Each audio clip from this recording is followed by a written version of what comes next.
Goats kill almost all plants in the same way, and that is they rarely destroy it straight away. What they do is they just take the leaves off, and so that plant will then try and produce more leaves, and they'll do it again. So produce more leaves and they'll do it again, and eventually the root system just dies. They can actually target certain weeds in amongst certain native plants, and that's what we base our business on. Their ability to digest food very, very well, to the point where it's almost impossible for a seed to survive their digestive system, as opposed to a cow or a horse.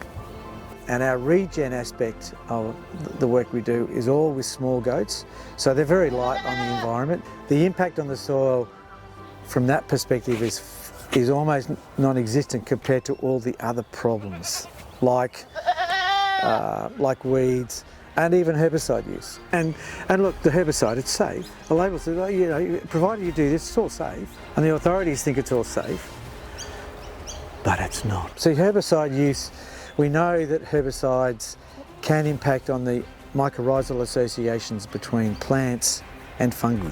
But the greatest biodiversity is in the soil. For those 30, 50, 100, 150 species that you can see, there are thousands of species of fungi and bacteria in the soil that are all connected to all of those plants. If you spray out to the drip line all the time, then where those feeder roots are, it's got herbicide applied to it. Now if you do that all the time, you can see evidence of trees struggling, suffering and dying. But you see, if this was a fenced off area and we had goats in here, you wouldn't have anything like this. You'd have more open canopy, you'd still have your trees. Trees are very valuable, we all know that, but we'd have grassy understory, and that's what we need.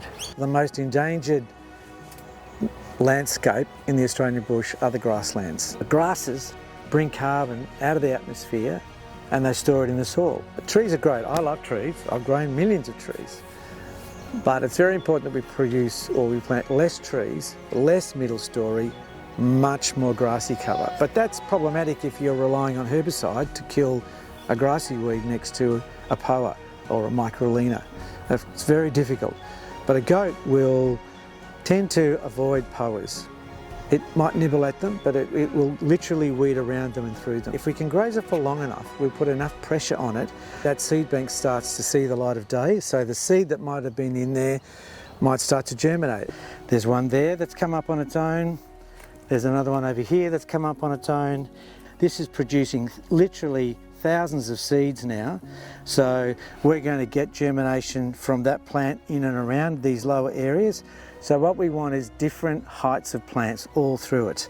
We need more authorities and more people doing exactly this kind of work and funding it, because that has to be the way of the future.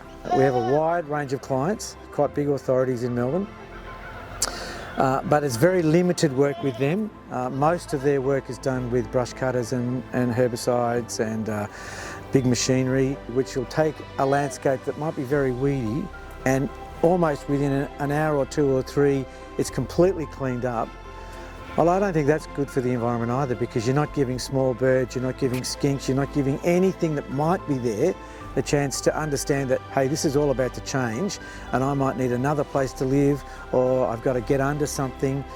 Here, we very carefully, strategically use all the timber from our weedy trees. They all get cut up and piled up so they become part of the habitat, and that's critically important. People always stop and they say, what's happening? This is amazing, and you're spraying, this is incredible. But it's not established as mainstream. It's very alternative. It shouldn't be. It's the most natural way to do it.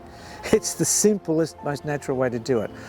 As long as we can keep them on the site, they'll do a great job. And then we return it back to a much better environment for the birds, for the insects, for everything.